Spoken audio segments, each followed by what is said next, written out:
Hello, guys. Welcome to Psych Minds. If you have not subscribed yet, do subscribe, like, and share if you like.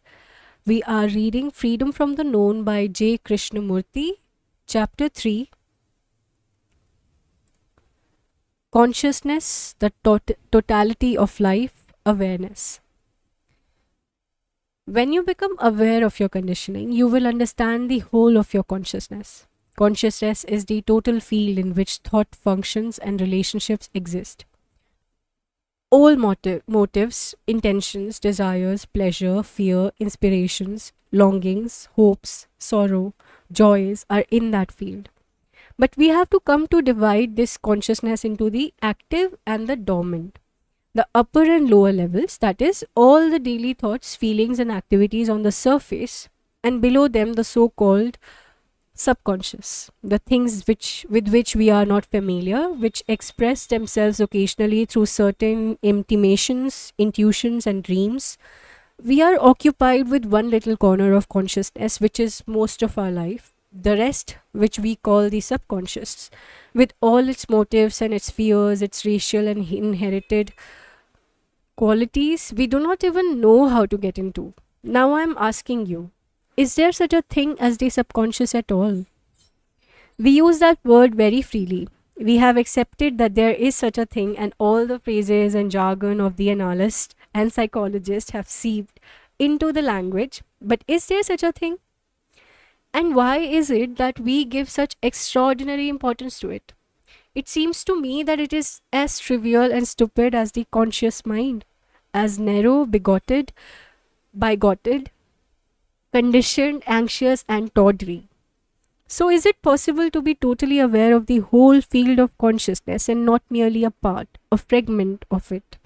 If you are able to be aware of the totality, then you are functioning all the time with your total attention, not partial attention. This is important to understand because when you are being totally aware of the whole field of consciousness, there is no friction. It is only when you divide consciousness, which is all thought, feeling, and action, into different levels that there is friction. We live in fragments. You are one thing at the office, another at home. You talk about democracy, and in your heart you are autocratic. You talk about loving your neighbors, yet kill him with competition. There is one part of you working, looking independently of the other. Are you aware of this fragmentary existence in yourself? And is it possible for a brain that has broken up its own functioning, its own thinking, into fragments? Is it possible for such a brain to be aware of the whole field? Is it possible to look at the whole of consciousness completely, totally, which means to be a total human being? If, in order to try to understand the whole structure of the me, the self with all its extraordinary complexity, you go step by step, uncovering layer by layer, examining every thought, feeling, and motive, you will get caught up in the analytical process, which may take you weeks, months, years. And when you admit time into the process of understanding yourself, you must allow for every form of distortion because the self is a complex entity, moving, living, struggling, wanting, denying, with pressures and stresses and influences of all sorts continually at work on it. So you will discover for yourself that this is not the way. You will understand that the only way to look at yourself is totally, immediately, without time. And you can see the totality of yourself only when the mind is not fragmented. What you see in totality is the truth. Now, can you do that?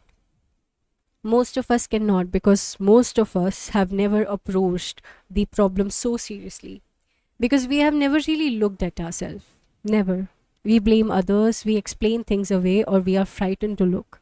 But when you look totally, you will give your whole attention, your whole being, everything of yourself, your eyes, your ears, your nerves. You will attend with complete self-abandonment, and then there is no room for fear, no room for contradictions, and therefore no conflict. Attention is not the same thing as concentration. Concentration is exclusion. Attention, which is total awareness, excludes nothing. It seems to me that most of us are not aware, not only of what we are talking about, but of our environment, the colors around us, the people, the shape of the trees, the clouds, the movement of water, Perhaps it is because we are so concerned with ourselves, with our own petty little problems, our own ideas, our own pleasures, pursuits, and ambitions, that we are not objectively aware. And yet, we talk a great deal about awareness. Once in India, I was traveling in a car. There was a chauffeur driving, and I was sitting beside him. There were three gentlemen behind discussing awareness very intently and asking me questions about awareness. And unfortunately, at that moment, the driver was looking somewhere else and he ran over a goat. And the three gentlemen were still discussing awareness, totally unaware that they had run over a goat. When this lack of attention was pointed out to those gentlemen who were trying to be aware, it was a great surprise to them. And with most of us, it is the same. We are not aware of outward things or of inward things. If you want to understand the beauty of a bird, a fly, or a leaf, or a person with all its complexities, you have to give your whole attention, which is awareness.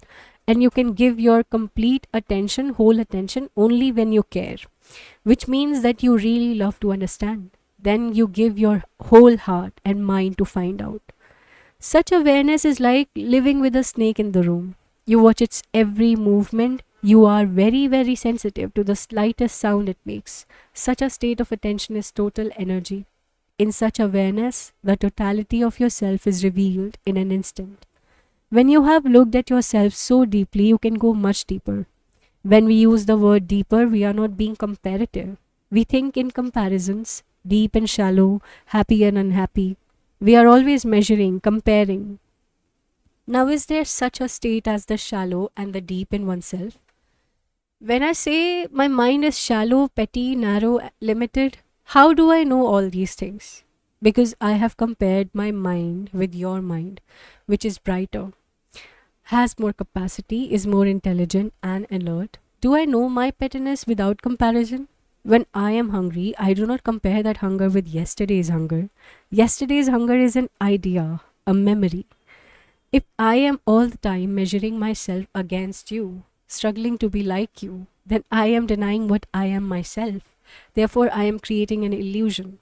When I have understood that comparison in any form leads only to greater illusion and greater misery, just as when I analyze myself, add to my knowledge of myself bit by bit, or identify myself with something outside myself, whether it be the state, a savior, or an ideology, when I understand all such process lead only to greater conformity and therefore greater conflict.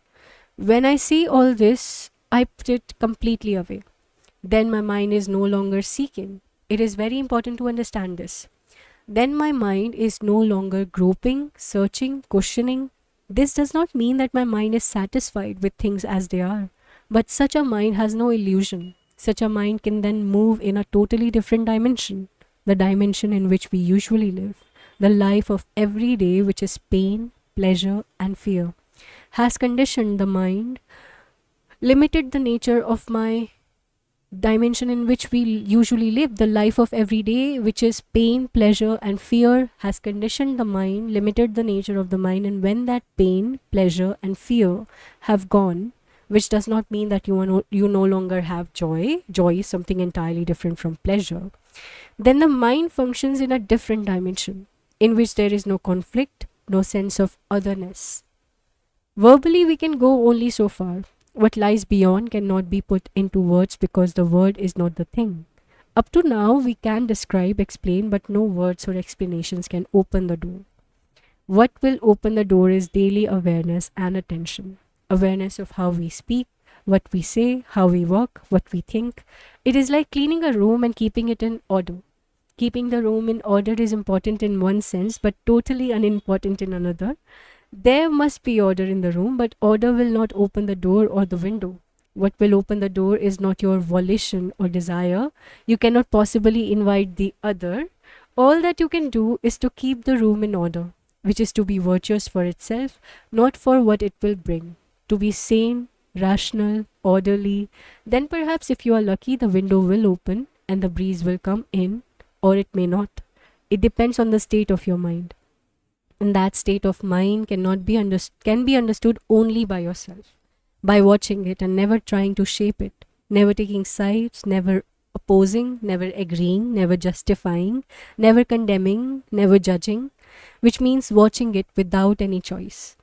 And out of this choiceless awareness, perhaps the door will open and you will know what that dimension is in which there is no conflict and no time. That brings us to the end of part 3, chapter 3. We will continue with chapter 4 in our next reading. This was very short. And if you have any comments on the content we just read or otherwise as well, you can reach out to me in the comment section of the video you're viewing or in the community section of the YouTube channel. Bye bye for now. Take care. Keep reading.